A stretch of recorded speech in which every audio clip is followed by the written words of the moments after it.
Hey, Steelers Nation. In the next couple of episodes, I'm going to break down the current player on the roster who would be in competition based upon the position getting drafted early in the draft.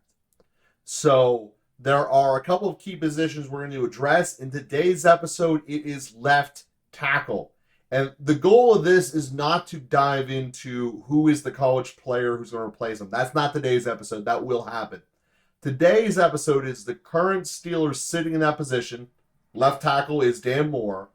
What it is that he brings to the table, and really what is the need in terms of urgency dash importancy to replace him in the short term and the long term. So let's dive into this with Dan Moore. First off, he's entering into his third season. So in terms of age, him aging out, not a factor. Incredibly cheap, a fourth round draft pick, still basically free in terms of NFL terms.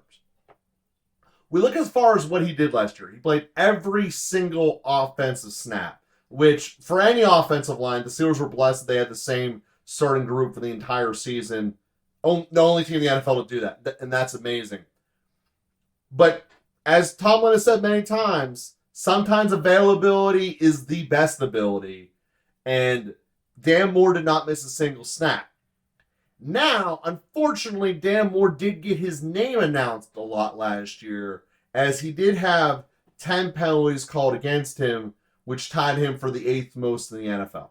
And that's just a fact of the game. He did a lot of mental mistakes entering into the season. A lot of false starts and a lot of correctable things. And since they're mental mistakes, the coaching staff will immediately know what they're fixable or not.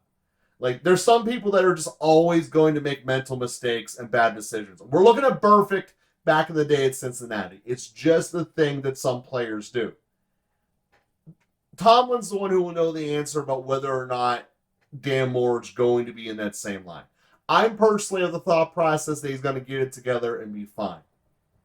We look as far as sacks allowed last year. Dan Moore allowed 7 sacks. And this is where we get into the question of, was it strictly his fault or not?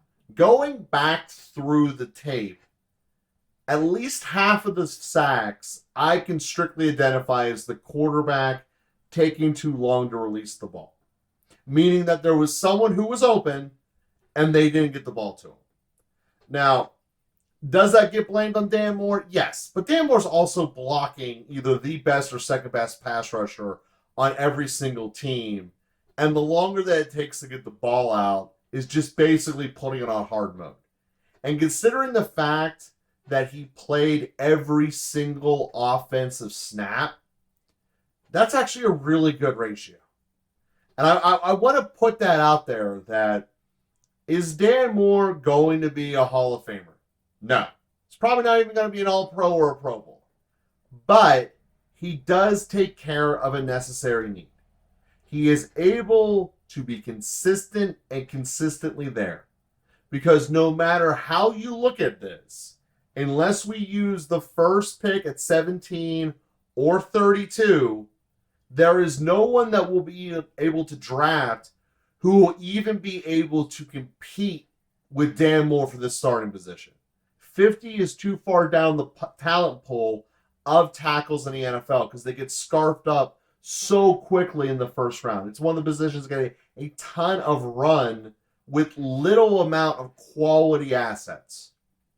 So overall, if we're looking and saying, hey, I absolutely need to replace Dan Moore, I feel horrible, and I'm not going to be happy with this team unless Dan Moore gets replaced, it really has to be at 17 to get a quality person that we know will be able to beat him out of camp. 32 is going to be maybe they beat him out, maybe not. Because again, he's not a joke. He's not a laughing stock problem of the team. He just, at the end of the day, is a middle-of-the-road left tackle, which not every single player on your roster needs to be TJ Watt and a generational elite. It doesn't need to be that way. This offensive line just basically needs to be middle of the road given the talented weapons that it has at the skill position. So I look at this overall saying, is Dan Moore a true need to replace, or is he not? So when we look at Dan Moore, he did take a step up from his rookie year to his second year. Playing that many more snaps and letting up the same amount of sacks shows that his blocking rate had dramatically improved, nearly threefold. And when we look at this and say, hey, the guy is still young, he's still developing, and he has a giant potential upon him, mostly because of his frame. He's a big man, and he's hard to get around. Yeah, there are some times he gets blown backwards and caught off guard, but again, there's no tackle in the NFL except for the top three that doesn't happen to. So sitting back and realistically looking at this, saying, am I going to get a top three in the NFL tackle at 17 overall? Probably not. Definitely not at 32.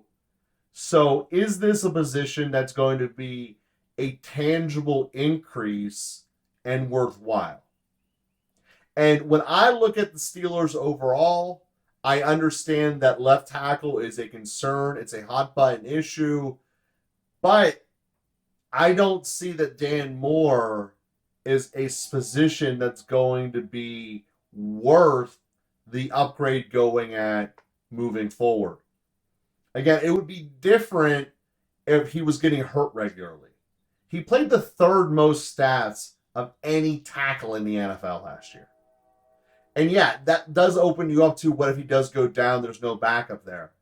But your first round pick should not be a backup for a guy who's not bad. Like, it's a difference if you're getting a backup and going to get considerable amount of playing times because the guy is getting spelled or something. So if you were looking at saying, hey, let's bring in another quality edge rusher because we know TJ goes so hard, he takes himself off the field for a pretty decent chunk of the game. Well, there's snaps to give that player on defense at edge rusher.